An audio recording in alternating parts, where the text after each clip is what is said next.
Bago pa man ang putukan para sa Salubong 2025, lumobo na ang bilang ng mga biktima ng paputok. Karamihan, mga nadali ng boga at iba pang iligal na paputok na nabibili online. Narito ang report ni Mean Los Baños.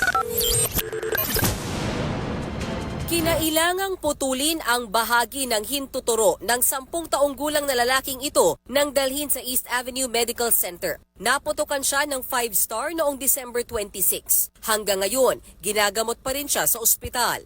Ang babaeng ito naman, sunog ang halos kalahati ng katawan. Nasabugan siya ng nirerepak niyang whistle bomb noong linggo. Nakakonfine din siya hanggang ngayon. Naghahabol siya nung mga orders para maibenta. Medyo malaki yung whistle bomb kaya medyo malaki din yung injuries na natamo niya. Sa tala ng ospital, 12 ang firecracker-related injuries nila simula pa December 21. Karamihan sa kanila nasabugan ng 5-star, boga at whistle bomb. 4 na beses itong mas mataas kumpara sa 3 kaso lang sa kaparehong panahon noong 2023. Ayon sa mga doktor, isang dahilan kaya maraming napuputukan ay mas madaling makabili ng paputok ngayon. Yung may mga illegal fireworks na dapat wala sa market, di ba? Sabi nila is nabibili nila online.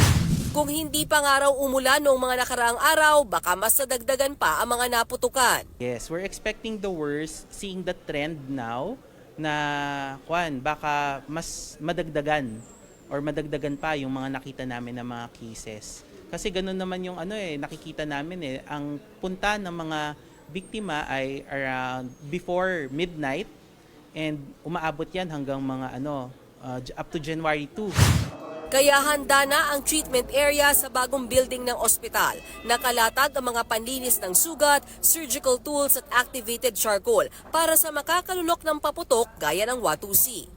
Itong treatment area dito sa may hallway, diyan lilinisin at gagamutin yung sugat kapag minor injury lang. Pero kapag major injury o malaki yung tinamaan ng paputok, dito siya idediretso sa may operating room kung saan, makikita natin may mga doktor, syempre, at nakalatag yung surgical tools na gagamitin para doon sa tinamaang parte ng katawan. Meron ding sapat na dami ng rooms yung ospital sakaling kailanganing i-confine yung pasyente.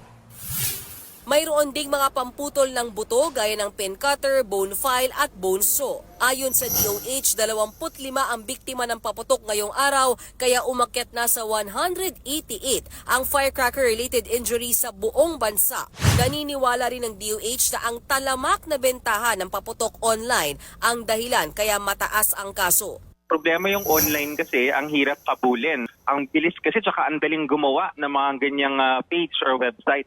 Patuloy raw ang pagsawata ng PNP Anti-Cybercrime Group sa mga online seller ng paputok.